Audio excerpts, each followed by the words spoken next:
Welcome to our 5 on 5. We're pleased to be joined by Bob Crow, the managing partner and general manager of Mercedes-Benz of Medford. Bob, thanks for coming in. Pleasure. My pleasure indeed. Thank you. Yes, so been here in Southern Oregon 3 months now. Tell us what brought you here.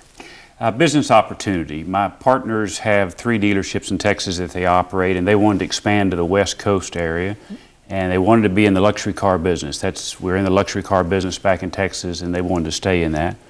And this dealership was for sale, so it was the luck of the draw that I ended up getting to move to Medford. Yeah, so tell us, how do you like Southern Oregon so far? Well, I like it a lot better when the sun's shining, but I haven't seen rain for 2 years coming from Texas, and you know, I'm just absolutely struck by how beautiful it is around here and how kind the people are. That's very refreshing. Mountains are something you're welcoming? Wow, mountains, rain, rivers, lakes, yeah, it's all beautiful. A lot of natural beauty, and I hear that sunshine's going to be coming out, or we'll wait till the weekend for that. I'm no meteorologist, I'll leave that to the pros. So what do you see on the horizon of the automobile business? Well, we're all going to be driving smaller cars. That doesn't mean they won't build a large pickup or a large SUV or something, but for the most part, we're doing that by choice as much as anything. Yes, the government mandates CAFE regulations. However, we're seeing that people want to get better gas mileage. They don't need as big a car, and the smaller, with today's technology, you get the same power out of a 6-cylinder turbocharged engine as you do a V8. So people are, it's not like we're pushing people into smaller cars. The public in general is migrating to a smaller car. And along that same vein, to jump a few steps forward, electrics, hybrids, where do you see where we're at in 10, 20 plus years? Well, I certainly see electric cars in our future. I was at a meeting in Chicago last week, and Mercedes rolled out an electric smart car that's coming, a 3rd generation smart car. There's so much money being put behind electric cars. The issues have been a little bit of danger with the batteries and some storage problems there, but they're coming. And in many areas they make great sense. Not everybody's going to be driving one, but there's a lot of people that are going to say, yes, this is all I need. And so they're going to have a lot of choice. So they're coming. It won't come real quickly, but you will see them. Each year you'll see a little better mousetrap when it comes to an electric car. Slow progression. Well, it's progression nonetheless. We'll take it. And you'll also see more diesels. The reason we didn't see diesels, I believe, for a long time here is because we couldn't meet the emissions regulations. But now they can, even though it's expensive, drives the cost up.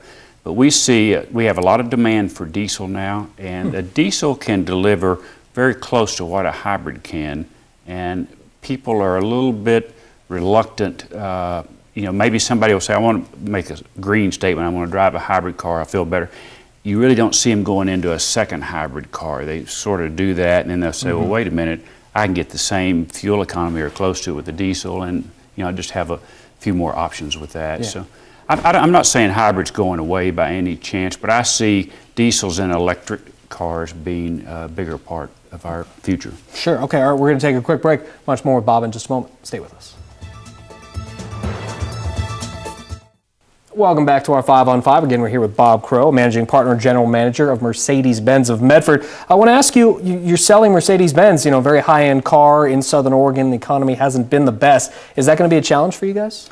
Well, it is a challenge. Yes, it is a challenge. But we have new product coming from Mercedes that meets that challenge. We have a smaller car coming that will really fit into this market nicely. Also, leasing has become a really big opportunity for us. And what we see now is people say, well, I can't afford a Mercedes, but when in fact, with leases that we have available to us because of high residual values, leasing's very affordable. So a challenge, yes, it's not going to be really easy. However, each day we're making good progress, and we're very optimistic. Sure. Okay. All right. You're very big on community involvement. Give us a few examples of that. What do you guys plan on doing? Well, I'm very passionate about community involvement, and it's a part of our business model. But more importantly than that, it's part of me personally. We're involved with the Jackson County Library on providing, in the 2 hospital systems, on providing books for new mothers, how to be a better mother, and also how to introduce your children to reading. And so I'm encouraged about that, because I think reading is fundamental.